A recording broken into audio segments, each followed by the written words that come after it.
at the Business Centre. Now, as we told you, the just concluded debut Eurobond offer by Kenya means a lot to Kenya's economy than just the billions of shillings that have been raised through the bond. To help us make sense of what this transaction means is Dr. Kamal Thuga, Principal Secretary at the National Treasury. Thank you so much for joining us this evening.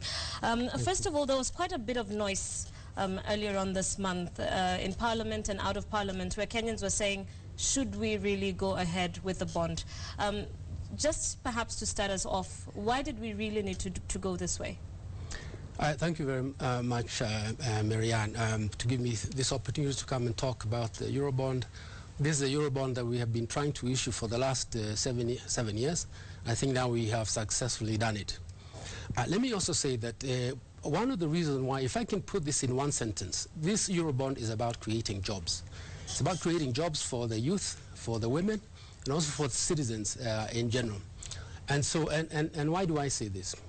One, we have a huge infrastructure gap in this country. We need to do our ports, we need to do our railways, we need to do our roads, we need to do our energy, and we need to do agriculture.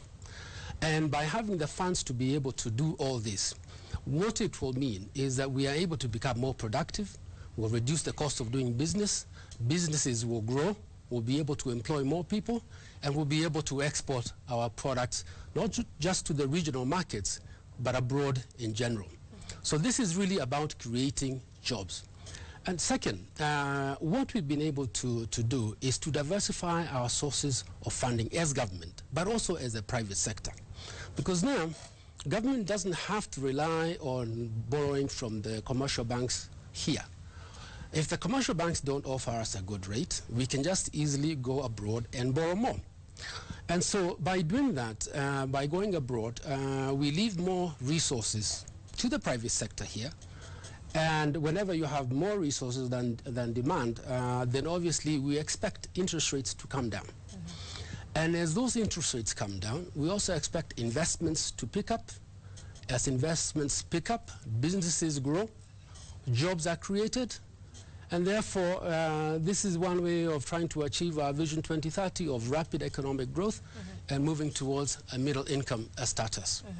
Of course, this does show a vote of confidence in the country, you know, despite the travel warnings that we saw, the current political and security situation. What do you think backed the investor sentiment in the US and the UK as the roadshow was going on? I think, Terian, let me say that I think sometimes we are too negative. We have a very negative perception about our performance in our country. We did, the roadshow started off in San Francisco. We went to Los Angeles, then we went to Boston, New York, London, and also to Germany. And we met investors whose job every day is to analyze countries and to make decisions about investment to make money, not just to make noise. So they're not giving us money as a charity.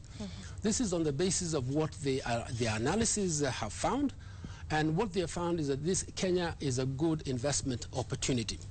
So when we were there, I think some of the issues that they considered were, one, that we have a very diversified economy. And so sometimes when one sector does not perform, it does not mean that the whole economy does not perform. For example, last year, tourism did not perform very well. In fact, it contracted by almost 5%. But we still managed to grow by 4.7%. So I think investors like that story, that even if one sector does not perform, the economy will still continue to grow. I think they were also impressed by the fact that we now have stronger institutions because we have a new constitution. I think they were also impressed that we have devolution. We have devolved not only resources but also political power. And I think this has eased tensions.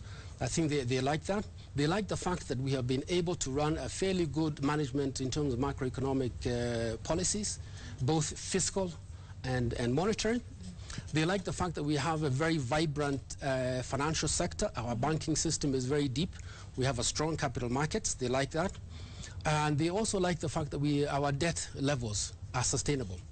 Because we have been able to run our fiscal policies in a very prudent way, we have not accumulated huge amounts of debt.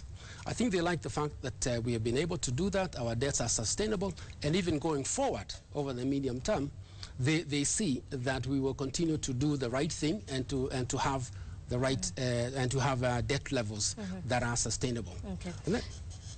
Just finally, as we wrap up, what does this mean for us in terms of ratings as a country, and what is the way forward? Are we still going to go back to the external markets at any one point? I think, as I said, this is one way of diversifying our sources of funding. So, of course, going into the future, it will be one source of funding. Of course, going forward, our intention is really not to have a large fiscal deficit that will force us to go to either to the local markets or to the foreign markets.